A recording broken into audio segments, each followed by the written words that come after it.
Hi after schoolers, I'm Brandon from the YouTube channel 1% Better, and you're watching this because you want to overcome your addictions and restore your motivation. Let's get to it. We live in a world that is designed to stimulate our emotions. Every advertisement, food product, and social media post is geared to give us a short rush of pleasure, which is followed by an emptiness and a craving for more. Big companies are able to leverage our cravings and make trillions of dollars off of keeping us addicted. If you don't have a plan for yourself, you will be at the mercy of companies who will play on your impulses to control you like a puppet. You will sacrifice your free will, searching for happiness in a maze that's designed to keep you lost. Studies show that on average, people use their smartphones for about 3 hours per day. That's 1,095 hours every single year. Thankfully, there is a way to regain control over your impulses and take your power back through a practice called dopamine fasting. What's that, you say? Well, first we need an understanding of dopamine. Dopamine is a brain chemical associated with wanting. According to Loretta Bruning, author of Habits of a Happy Brain, dopamine is triggered by new rewards. That's why the first lick of an ice cream cone is heaven. 10 licks later, your attention wanders. You start thinking about the next thing on your agenda, and the next. You still love the ice cream, but you don't feel it as much because your brain doesn't see it as new information. Your brain is already looking for the next great way to meet your needs. However, with video games, porn sites, and social media, your brain always has the next thing to be excited about because they are engineered to trigger constant dopamine release. I'm sure you are familiar with the feeling of wanting to make the day productive, only to look up at the end of the day and realize you spent 4 hours mindlessly scrolling through Instagram and checking notifications. You waste time, feel bad about yourself, and things that used to excite you no longer excite you like they used to. That's where dopamine fasting comes in. Dopamine fasting is the idea that if you avoid dopamine-stimulating activities for extended periods of time, you'll be able to reset your brain and let go of addictive behaviors that negatively impact your life. It's commonly misunderstood as reducing dopamine, but that's not true. Dopamine is necessary to function as a healthy human being.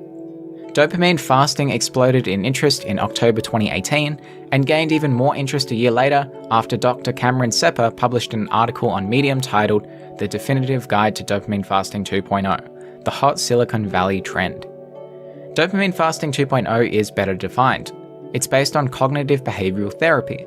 It's about reducing impulsive behavior, not reducing dopamine itself. And it doesn't encourage you to act like a full-blown monk who abstains from all forms of pleasure. So what is the science behind Dopamine Fasting 2.0? Well, as mentioned before, it's based on cognitive behavioral therapy, or CBT. CBT is an evidence-based practice and prescribed by thousands of professionals worldwide for changing behavior. CBT solutions based on stimulus control can help you reduce the probability of engaging in addictive behaviors. For example, when your phone plays your SMS ringtone, you pick up your phone and tap to open the message. The ringtone is a stimulus, and opening the message is the behavior. Here are 2 solutions. Number 1, remove the stimulus by putting your phone in another room or disable notifications. Or 2, engage in an activity that is not compatible with reading your phone, like swimming. Another solution is exposure and response prevention, or ERP. For example, you see an attractive girl on Instagram. You feel your heart rate increase and your body tingle.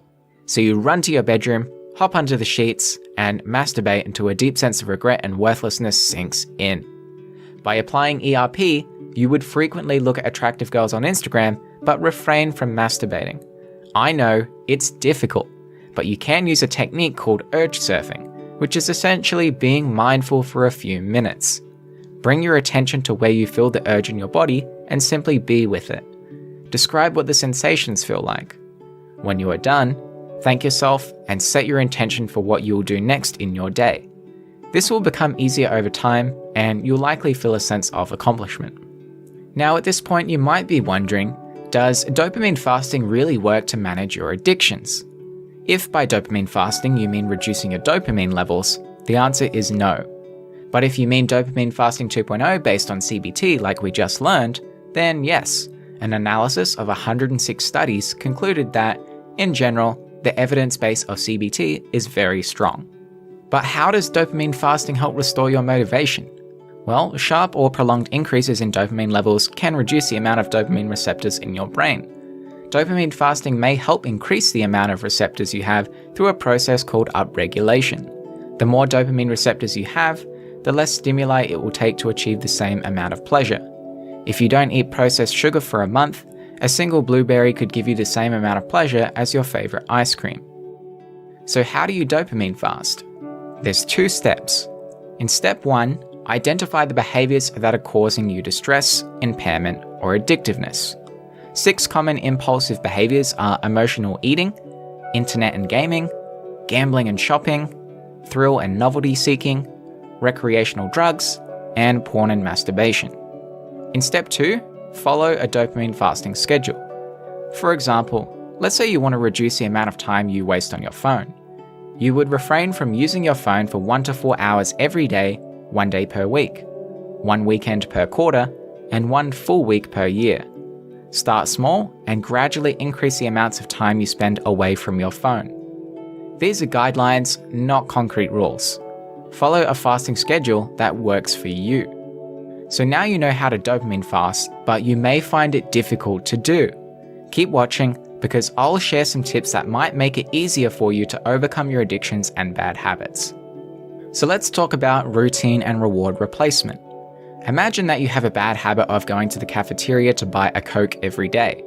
Every time you drink the Coke, you feel bad afterwards and end up gaining weight. So you decide to do a dopamine fast.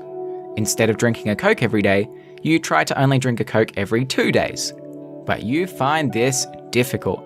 According to Charles Duhigg's book, The Power of Habit, here's what you can try instead. Number 1, identify the behavior. The behavior is the activity. In this example, it's getting up, walking to the cafeteria, buying a Coke, and drinking it. Next, identify the reward you're craving. A craving drives a behavior and rewards are what satisfy the craving. So ask yourself why you turn to Coke at the cafeteria. Are you thirsty? Do you want a sugar high? A moment to step away from your work? You desire social interaction at the cafeteria? Then experiment with 4 to 5 different rewards. On one day you might drink a bottle of water. If after 15 minutes your craving has subsided, then it could be you've just been thirsty but got into the bad habit of drinking a Coke instead. Another day you might go for a walk and call a friend. If after 15 minutes the craving has subsided, then it could be that you've just been craving social interaction. After each different activity you try, write down how you feel. After a number of days or weeks, look for patterns to see which reward is the one you are truly craving. Let's say you discover that the reward is the sugar high you get from drinking the Coke. The next step then is to identify the trigger. What triggers your craving for a sugar high? Is it the time of day? Is it seeing someone else drinking a Coke? Is it seeing a YouTube video advertisement? Is it because you ate something? It can be difficult to identify the trigger, but thankfully science tells us that triggers usually fall into 5 categories.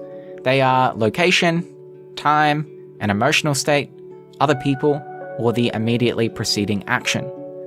Let's say you discover that your trigger is time-based, because it always seems to happen around 3 p.m. every day, regardless of how you feel, where you are, or any other factors. Once you've identified the behavior, reward, and trigger, you will likely feel a sense of empowerment that you can change your habits.